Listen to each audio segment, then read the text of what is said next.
Hello, welcome. It's Spelk from Sugar Free Gamer, and today I'm going to have a crack at Brother Against Brother. Let's start a new game.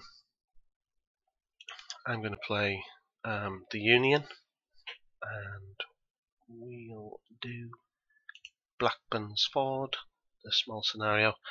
Over here you can see sort of you get an idea of what forces are in what areas and whether there's victory hexes. You can see these stars showing up, and so you can get a good feel for the actual layout of each of these scenarios just by looking at this map. So we'll do the small one. There's quite a range of difficulty levels, and I believe anything below Lieutenant Colonel and you're sort of getting an easier ride, and above that things start to get tough and units start to misinterpret orders, and there's all sorts of added, I suppose, realism, historical realism once you're Lieutenant Colonel or above. But for today's little session I'm going to go with Sergeant. I have played on Lieutenant Colonel and beat a few of the scenarios. It usually takes me several goes to find my way around it, but I think for today we'll just do Sergeant. Go easy on me. Right. Okay. So here we are, and you normally get this wall of text. It's not the best way to sort of impart the scenario's setting, really, but it does. I mean, if you sit back and read it, you do get a good feel for what's going on. It's just, I find it's quite a halt to the proceedings when you really want to just get in there. So basically you'll see the mini map up here. These yellow areas are victory hexes, and most of the battle just be in this bottom left hand corner. So you can read all of this if you want, but let's not do that for now. Right, so here's the map. It's nicely rendered, and if we look down here, we'll just take you on a. You can zoom in and out with the mouse wheel. We'll take you on a tour of the victory hexes of this scenario. There's Blackburn's Ford, obviously. 2 victory hexes. One of them, this white one, can be captured by either side. So that's sort of a neutral victory location. And then you've got victory hexes that can only be captured by a particular side. So the Confederates can sit on this one and prevent us getting to it, but only the Union can actually capture it. And over here by Mitchell's Ford we have a Confederate only victory hex, and down here is another Union victory hex. And this one is another Confederate. So you can see there's quite a few. Zoom out a bit. Quite a few victory hexes dotted around. 5 in total. And really, they only count at the very end of the game. So you can not capture any of them and play through all the turns, and they only really matter right at the end. So you sort of need, I think it's so that you don't spend the whole game just rushing after victory hexes.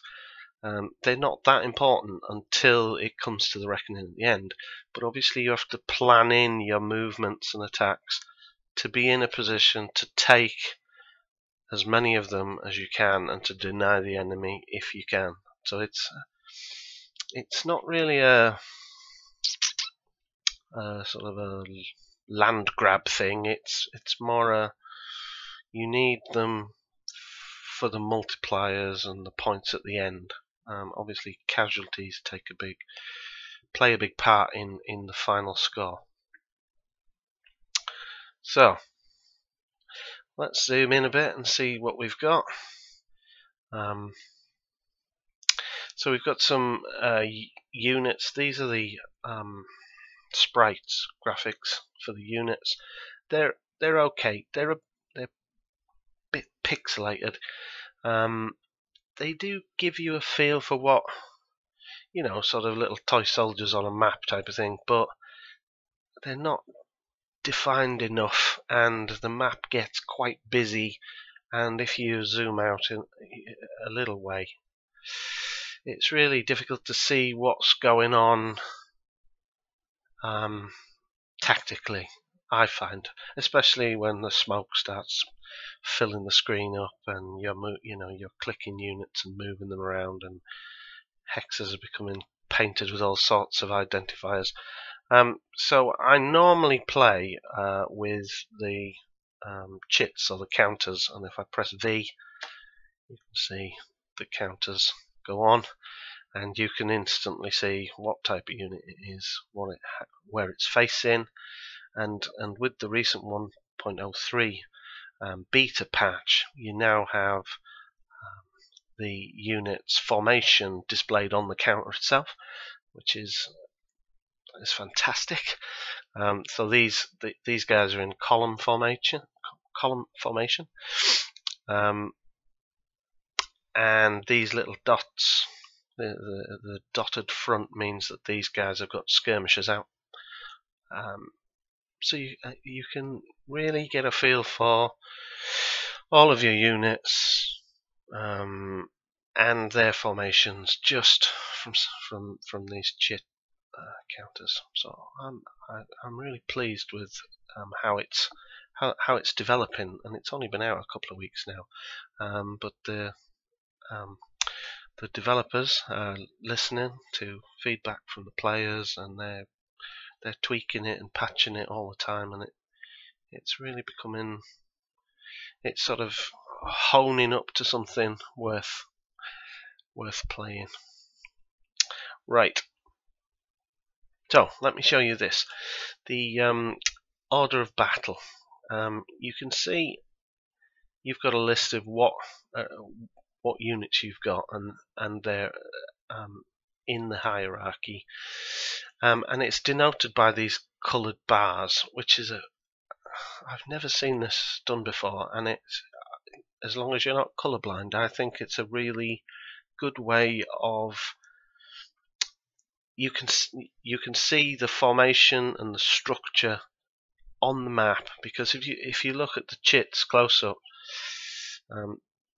you can see that you've got the blue outer colour and the green inner. So a blue outer and a green inner means this unit is in this portion of the hierarchy.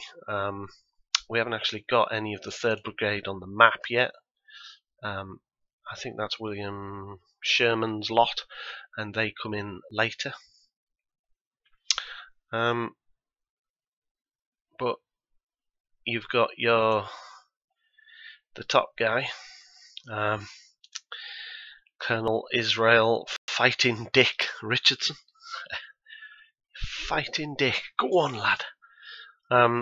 And he's got his staff and escort, and you can click on any unit in the OOB, and it will select the unit on the map, which is a feature that's really handy.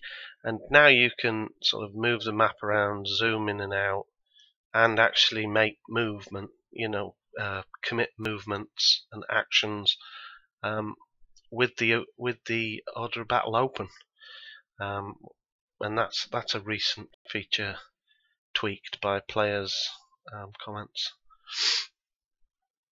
So we should start and do some stuff. I've rattled on long enough. Let's look at our main man. Good old Fighting Dick. You can see down in this bottom part all of the units information, a bit of background, his picture, but you've got the actual structure of the army, what brigade it's in, and the higher command is displayed here. And this is where you set orders at the brigade level, or you can also add an additional set of orders if there's a higher commander at the division level. So it really is.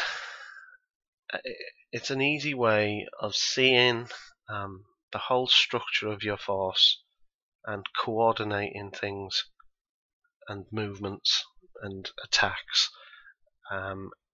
It does take a bit of getting used to, and you've got to set the orders here, and you've changed the orders for the whole of the brigade, so you really need to sort of time when you want them to march but they're not combat effective, or when you want them to go into line formation ready for assaulting and things like that. And if you've got stray units from that brigade, they're out of command, and you're putting them in line formation, it's going to take them a long time to catch up with the other guys. So it really sort of encourages you to plan ahead, bring your troops up in formation, in the brigade formation, so that you can swap them all onto the same orders straight away.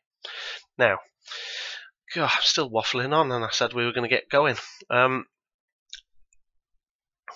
The Union guys are coming down this road. They've spotted some rebels at Blackburn's ford. They think it's only lightly defended, so the decision is made to go in and give them a spanking, take the ford, and push through. So, what I really want to do, we've got, let's have a look. We've got this light battalion infantry. They're sort of nestled in some, well, that's a clear road hex. You can see up in the right hand corner here, when you hover over a hex, it tells you the sort of the terrain under the mouse. So here's a clear road up to the ford and across, and they're surrounded by trees in forest, and there's a building here, and there's a lot going on the map, but it's all visual, and it's handy because you can more or less get a total feel for what's going on just by looking at all the iconography going on the map. So you've got these target reticules. If they're a circle with a cross through it, then that means they can fire in that range. That's firing range. And then if it's just a plus, that means it's just line of sight range, but they can't actually fire. So these guys, their strength is 160. The morale's 2.75 out of 2.75. They've got 60 supply, 12 moves. They're ready to fight. They've got 2 junior officers, and they've got a mixture of smoothbore and mini rifles, smoothbore muskets and mini rifles. So 160 men. They're not especially a strong fighting force. This description, there's some numbers down the bottom here that basically it tells you their combat effectiveness with their weapons at a particular range. So if you look at the numbers, you've got 218, then 78, then 15, then 15, then 15, 0, 0. And that's actually stepping out. Every hex you step out from this unit, that's the amount, that's sort of their damage maximum that they can land with the current weapons. So if another unit was next to them here, they could plant a 218 damage maximum. And similarly, as you count out from the hex, it trails off the amount of damage they can do. So from hex 3 onwards, it's really pitiful. They can only take sort of little pot shots, and even then, that's the maximum that they can hit at, I think. And then you have all sorts of terrain modifiers and formation modifiers and things like that play in to withering away the amount of damage that's going to get through. So these guys, I don't really want to move them up and go toe to toe with whatever's across the ford. So I think what I'll do is place them in a position where they can sort of spot across into this area. So I'm going to these green hexes are how far they can move, the movement points. If you see the numbers popping up as I move the cursor across, that's how many movement points it takes to move across this terrain. And so there's 7 and 2, so that would be 9 movement points to get here. And then obviously they won't be able to get through here easily. The amount of movement points to wade through the Bull Run River would be too much. But I'm going to move them here. So if I click there, now I've got it set so that units instantly go to where I want them. It's really so that I can speed up the play. You can have them march, and you'd see the counter move through the hexes. And if you switch to sprite mode, you'd see the little men walking across the hexes. But I haven't got time to do all of that. I've got to get on with it. So I like the instant delivery of where I want them. That green arrow, the green tick mark, sorry, says I've moved this unit, but it still has some movement points left. It's still got 2 movement points left down in the bottom here. Although it won't be able to move in any of these directions. So I could leave that, or if I right click on, say, this hex, it will force it to face downwards. There you go. And then when you get a red tick, so that facing also uses move points. So now I've got a red tick saying I've moved this unit and it has no more movement points left. Okay, so we've moved him down. Who's this guy? So we've got the 1st Massachusetts Infantry. They've all got mini rifles, and there's about 198 of them. Still not a very large or strong unit, and they're in column formation. So my basic strategy is to line up units across this side of the river and to fire across the river at the enemy on the ford. Now, I have tried pushing as hard as I can across this area, but a bottleneck like a bridge across a ford is an absolute nightmare. Everything that enters that hex will get shredded, basically. So I prefer this sort of line them up and fire across until we can push them back with our withering musket fire. So I'm going to bring these guys up, and they've got a lot of movement points at the minute because they're in column formation, if you can see down here. I want to get them up to the front and swap them to line formation. So I've got 15 move points and 14, 13, 12. Okay, so Leaves me 9 move points if I bring them there. 8 there. I don't want them at the front. I'm going to bring them there. And I've still got move points to change to line formation. Oh, here you go.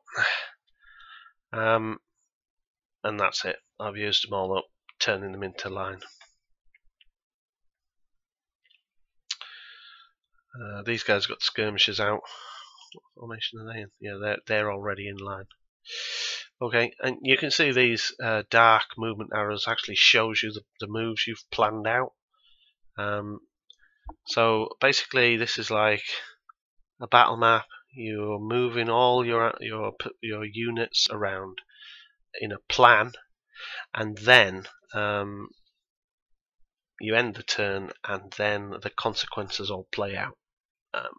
So now, who are these guys? Okay, so we've got a cavalry unit in column formation. They're 100 strong. They're all pretty weak units to begin with, coming up to this place. So I sort of want them on the edges of it all. I don't really want them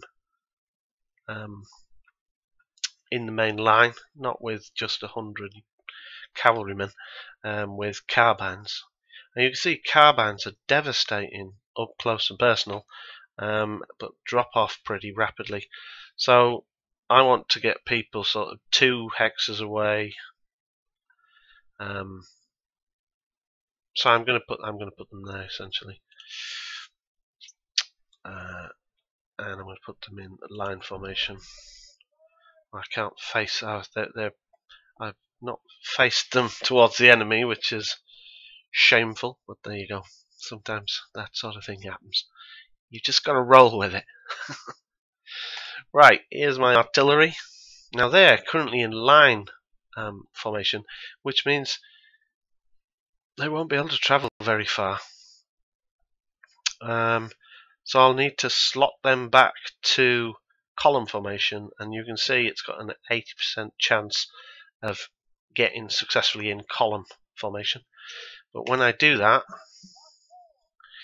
now their movement ability becomes much better. Now I'm always rubbish at getting artillery up front, but clear of my own men. So you can see this red X. That basically says you can't go any further in this formation with this unit if there's an enemy near. So when they're in column formation with an order of advance, they can't get any closer to the enemy than this square here. Square, bloody hell, hex. That's fine. I'm going to bring them up anyway. Still in column formation. And now I've got a few extra. Now that I'm in this position, it gets reassessed against the enemy's placing, and now you can see these 3 hexes. I can't get this guy any closer than that in this setup.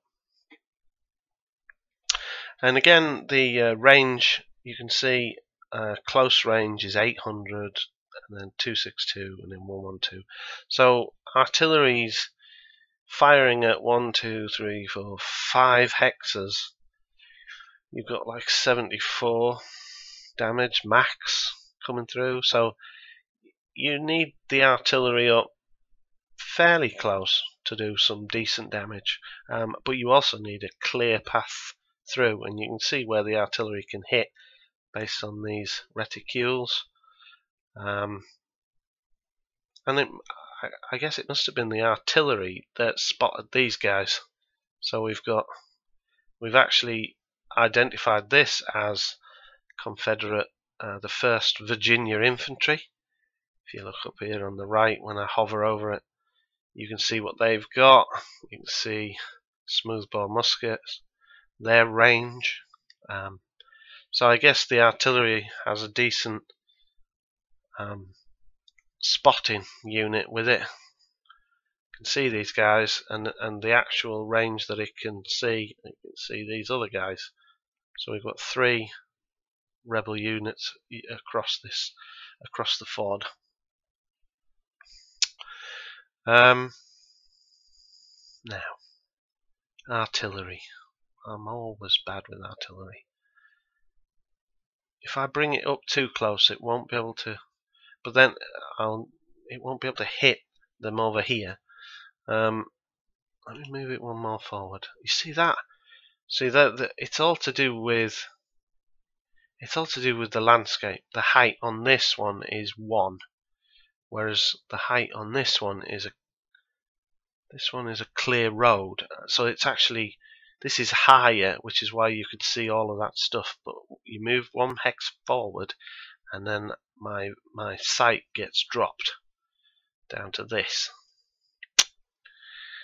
So you've got to be very careful about that. You've got to sort of really look at the hexes and tactically work out elevation and sighting up your artillery.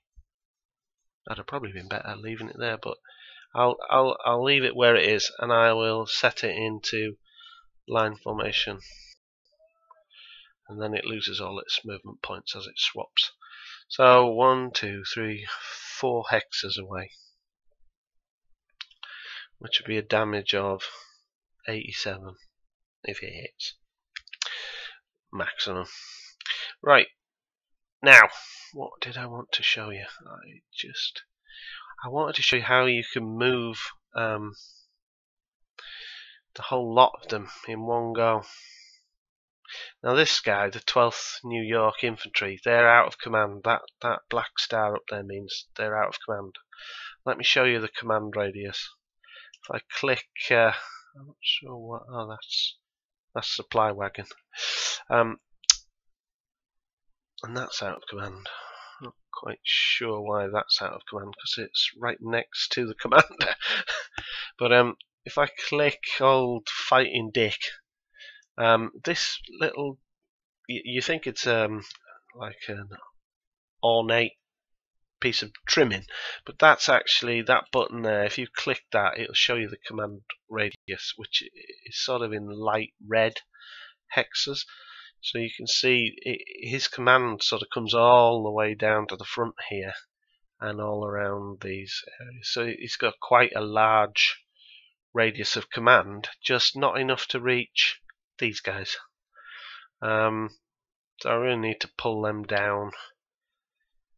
And sometimes you think, oh, I'll just take them down this trail, run them over here, past this forested area, and then I'll be able to attack across.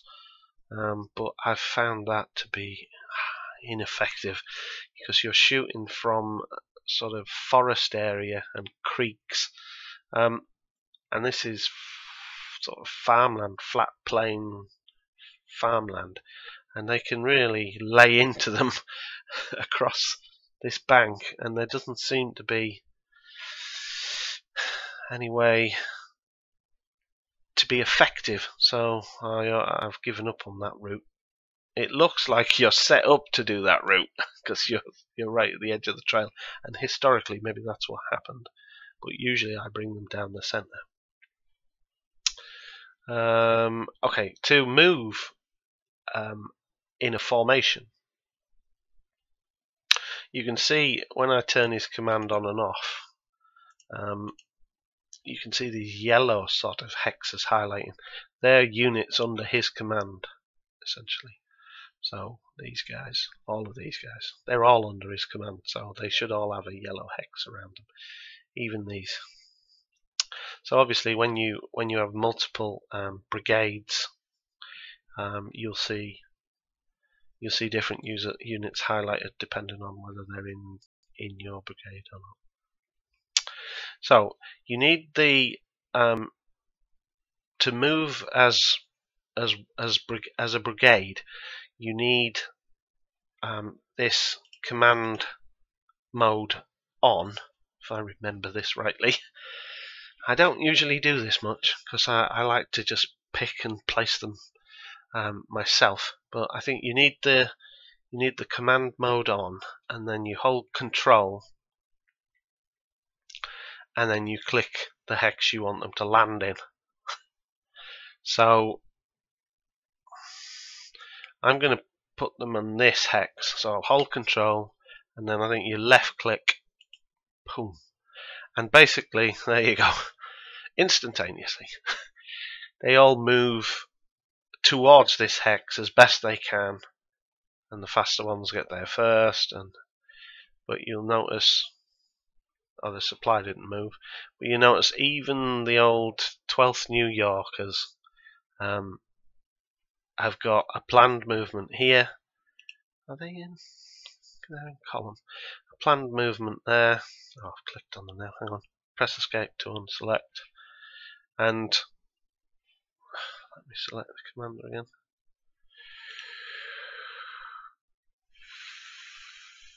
That seems to have gone now, but it had a green arrow down here, and the green arrow means that this will, the next turn, it will automatically follow that path all the way down.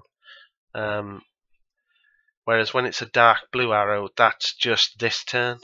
If you were dragging them miles across the map, they would have a dark blue arrow to the point where it's the end of the turn, and then they would have a green arrows for the rest of the way. I don't know why that green arrow's gone now, but anyway.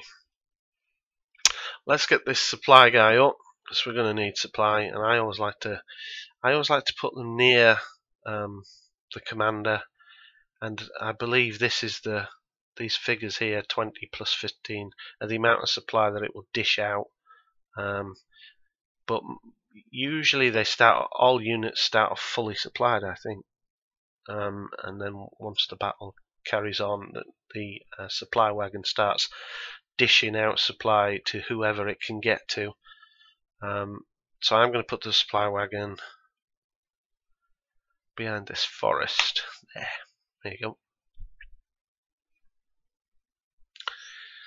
Right, so I think that's all the moves I want to make. These guys are obviously piling in. They're all still in advance, under advance orders for the brigade. Advance is sort of a halfway house. They're moving forward. In fact, if I click on that, I can show you all of the orders that are available. You've got the march order, which is for getting them to places, but they basically are useless for combat. You don't want to stumble upon the enemy when you're all in march formation. It could go bad. I think rallies, for if you've got units where their morale's breaking and they're routing, you want to boost them up. Rallies for doing that. Hold is sort of a defensive order. Withdraw is sort of a fighting withdrawal, so you're trying to get out of a place, but you're still taking pot shots at the enemy, covering your withdrawal. Advance is your halfway between getting things moving and maintaining some sort of combat readiness. Assault is what you want to be fighting in. Line formations, assaulting an enemy, moving forward slowly and giving them the arsehole. And then you've got the crazy mass charge for everyone, running in, bayonets fixed, giving it the full Monty. So I'm going to not change the orders at the minute, because these guys are all in advance, and these guys are setting up. So let's take the first turn, shall we?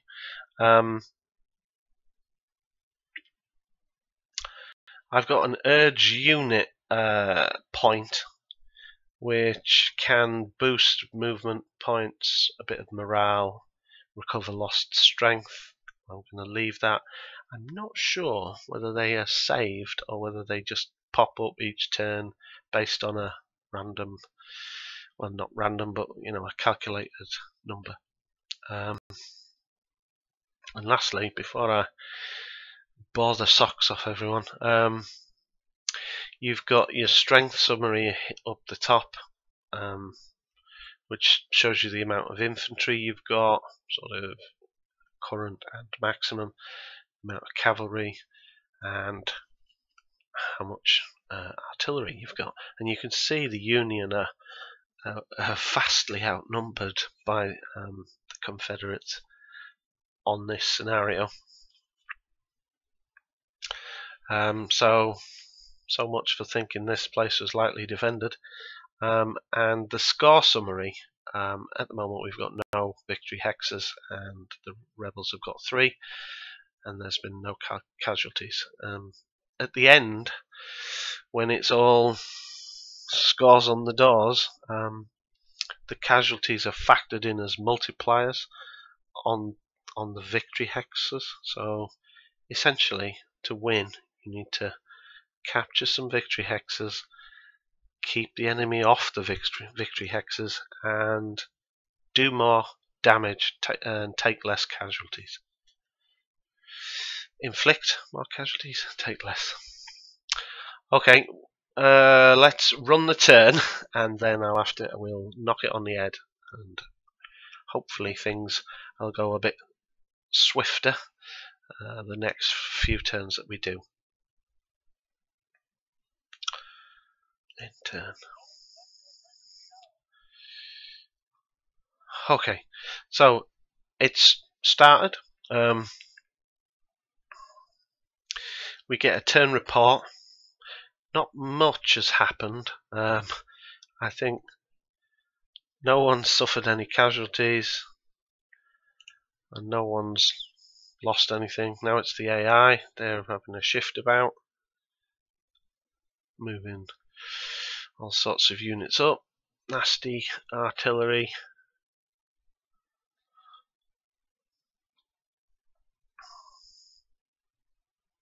Now, this is the end of turn report, and you can see no casualties either way, and everything is laid out for you, but most of these units were unable to attack because the enemy is out of their range, and now the time is 12:40.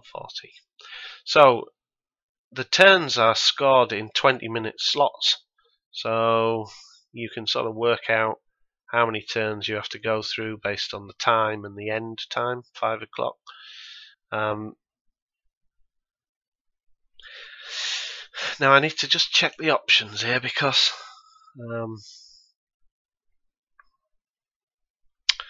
we've got zoom out during combat. Now I want that off. Is that off? Yep. Because that was an added feature in the latest patch, and it's really, really needed, because what used to happen was, what had just happened then, we would zoom right out when the combat was going on, and you could hardly see what was going on the ground.